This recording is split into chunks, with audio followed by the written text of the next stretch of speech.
Related question है ये 2022 में यूपीएससी में आया था कि Naxalism is a social economic and developmental issue manifesting as violent internal security threat. In this context, discuss the emerging issues and suggest a multi-layered strategy to tackle the menace of Naxalism. तो इसमें जो पहले जो first ये statement दिया है कि नक्सलिज्म एक सोशियो इकोनॉमिक डेवलपमेंटल इशू है जो कि खुद को मैनिफेस्ट करता है वॉयलेंट इंटरनल सिक्योरिटी थ्रेट की तरह, इसको सब्सटैंशिएट करेंगे। फिर उसके बाद हम जो इमर्जिंग इशू है उसको डिस्कस करेंगे और फिर एक स्ट्रैटेजी देंगे वे फॉरवर्ड की तरह। ठीक है, तो इसका इंट्रोडक्शन देखते हैं। Naxalism originating in Naxalbari West Bengal 1960s 1967 to be precise आया था ये। Remains India's long standing internal security challenge rooted in socio-economic deprivation, tribal alienation, ये जंगल ज़मीन का issue, and governance vacuum. Okay, अब हम देखते हैं कि Naxalism socio economic developmental issue कैसे है। तो ये एक डायग्राम बनाया कॉम्प्लेक्स कॉजेज ऑफ नक्सलिज्म का। ओके, सोशल, इकोनॉमिक और डेवलपमेंट, ये तीनों वेन डायग्राम से दिखाते हुए। सोशल में है first point marginalisation and alienation. Example है जैसे बस्तर ट्राइबल ग्रुप छत्तीसगढ़ का। एक तो ये जोग्राफिकली भी दूर है थोड़े, इसलिए वो मेन स्ट्रीम लैंड से अलग हो जाते हैं। गवर्नमेंट की जो इनिशिएटिव्स है वो उन तक ईजिली पहुंच नहीं पाती। सेकंड है exploitation and human rights violation. इसका एग्जाम्पल है सलवा जुदू मूवमेंट जो था।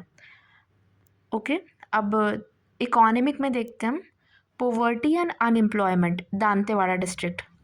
फोर्थ है resource exploitation and displacement. Example है कलिंगा नगर इंडस्ट्रियल प्रोजेक्ट उड़ीसा में।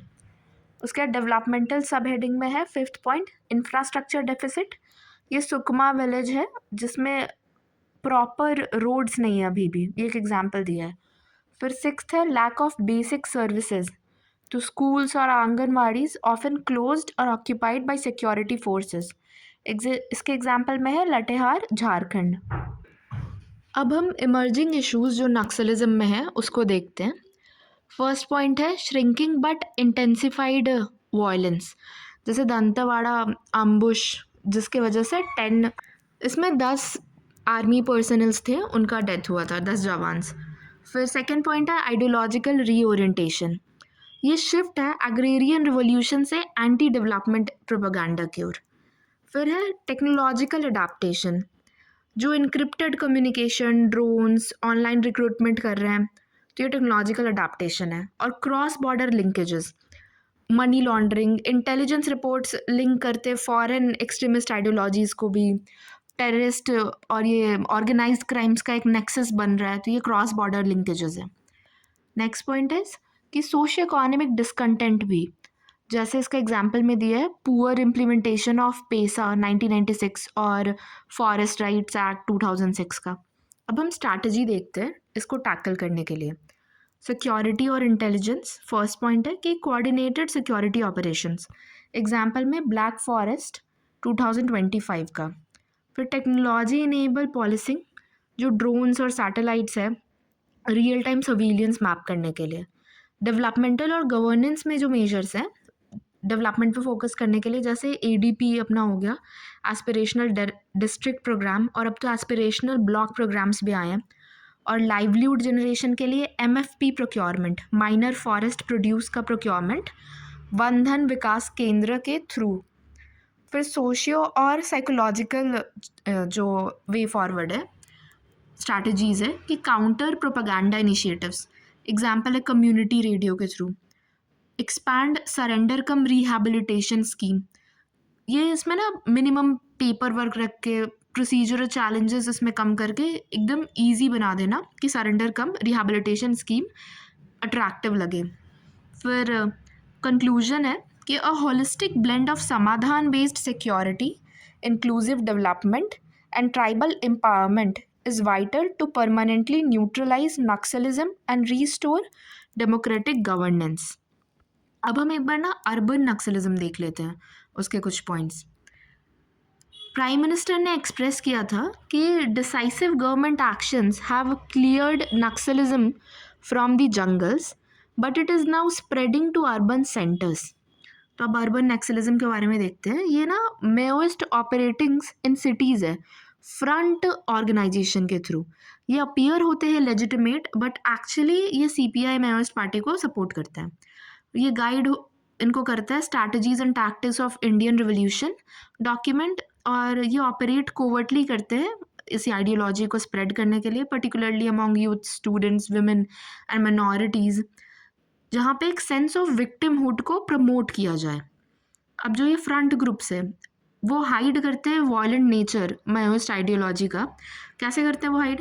तो under the cover of democratic movements, या फिर spreading propaganda, fake news, disinformation, misinformation, building alliances with other insurgent groups, और कभी कभी तो ये सपोर्ट फॉरेन फोर्सेस से भी लेते हैं जो इंडिया को अपोज करे। फिर इसके की फंक्शंस क्या है? प्रोफेशनल रिवॉल्यूशनरीज जो हैं उनको रिक्रूट करना, फंड्स रेज करना इंसर्जेंसी के लिए, और अर्बन शेल्टर प्रोवाइड करना जो अंडरग्राउंड कैडर्स है उनको। ये लीगल असिस्टेंस देते हैं जो अरेस्टेड कैडर्स है, mass mobilisation by agitating over issues of relevance या कन्वीनियंस। अब इसके कंक्लूजन में देखते हैं कि अर्बन नक्सलिज्म नेशन के प्रोग्रेस को हिंडर करता है, उसके की इंफ्रास्ट्रक्चर और डेवलपमेंटल इनिशिएटिव को टारगेट करके, और जो कम्युनिटीज़ हैं उनको पॉवर्टी में रख कर। लेकिन जो मॉडर्न एस्पिरेशनल इंडिया है वहाँ पर ऐसे वायलेंट आइडियोलॉजीज़ का कोई जगह नहीं है। The real way forward lies in inclusive development and peaceful democratic engagement. Okay, अब हम एक और क्वेश्चन देखते हैं ना, ये उत्तर प्रदेश में आया था कि explain the steps taken by government to counter Naxalism. तो नक्सलाइट्स को इसने पहले डिफाइन करा है कि फार लेफ्ट रेडिकल कम्युनिस्ट्स होते हैं जो माओइस्ट पॉलिटिकल सेंटिमेंट और आइडियोलॉजी को सपोर्ट करते हैं।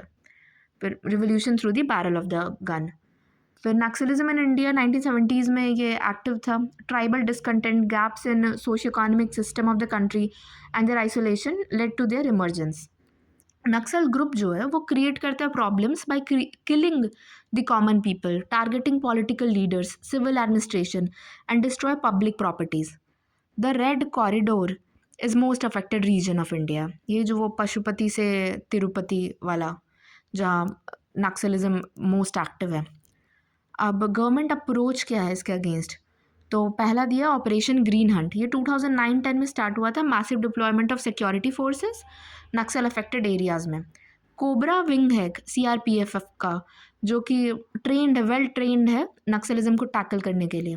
फिर ऑपरेशन समाधान, ये मिनिस्ट्री ऑफ होम अफेयर्स का 2017 में आया था नक्सल प्रॉब्लम को डील करने के लिए। इसका फुल फॉर्म दे रखा है smart leadership, aggressive strategy, motivation and training, actionable intelligence based dashboard, KPIs, ये केपीआईज की परफॉर्मेंस इंडिकेटर्स हैं, harnessing technology, action plan for each theatre and no access to financing.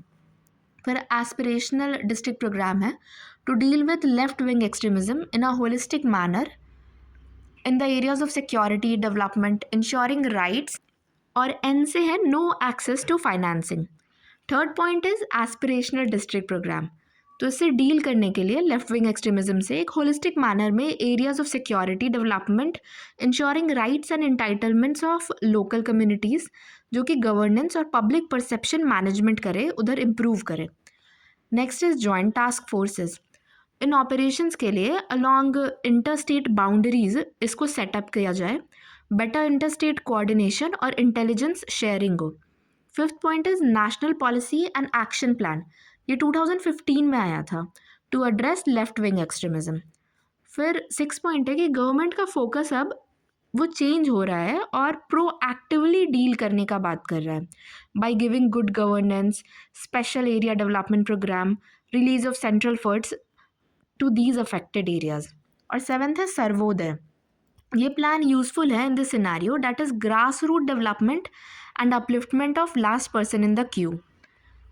अब कंक्लूजन में कंक्लूड किया इन्होंने ऐसे लिखकर कि proactive efforts of government and community participation and engagement of locals and armed personnels lead to the significant positive change in the mindset of people. ये WHAM strategy भी एक है, win hearts and minds of people. तो इसमें अभी last line है कि what is required is a well plan strategy for development in Naxal affected areas. Okay, तो हमने इसमें देखा कि अर्बन नक्सलिज्म क्या है, उसको सपोर्ट कौन कर रहे हैं, ये फ्रंट ऑर्गेनाइजेशंस क्या होते हैं, पीएम मोदी का स्टेटमेंट कि जंगल से तो हट गया बट अर्बन सेंटर्स में अब स्प्रेड कर रहा है, और मॉडर्न एस्पिरेशनल इंडिया में ऐसी वायलेंट आइडियोलॉजीज़ का कोई जगह नहीं है, real way forward inclusive development और पीसफुल डेमोक्रेटिक एंगेजमेंट में है। फिर हमने जो उत्तर प्रदेश में क्वेश्चन आ रखा था कि नक्सलिज्म को काउंटर करने के लिए स्टेप्स क्या हैं, फिर रेड कॉरिडोर मोस्ट अफेक्टेड है, फिर गवर्नमेंट के अप्रोचेस देखा हमने, समाधान, Sarvodaya plan, cobra, operation green Hunt, और फिर ये जो यूपीएससी में क्वेश्चन आ रखा था कि सोशियो इकोनॉमिक डेवलपमेंटल इशू कैसे है नक्सलिज्म, इमर्जिंग इशूज अभी क्या है और स्ट्रैटेजीज टू टैकल। इसमें डायग्राम देखा कॉम्प्लेक्स कॉजेज ऑफ नक्सलिज्म दिखाने के लिए, और फिर मल्टी लेयर्ड स्ट्रैटेजी। इसमें ना ये सही तरीके से दे रखा है, जैसे जो भी सब टॉपिक्स है, security, intelligence, developmental and governance, socio psychological, but numbering 1 2 3 4 5 6 करा है, तो एक बार में जो पेपर चेक कर रहा है उसको लगेगा 6 पॉइंट है, वैसे दिखेगा आउटराइटली। फिर कंक्लूड समाधान स्ट्रैटेजी से कि डेमोक्रेटिक गवर्नेंस रीस्टोर करने के लिए और परमानेंटली नक्सलिज्म न्यूट्रलाइज करने के लिए इम्पॉर्टेंट है ये। ओके।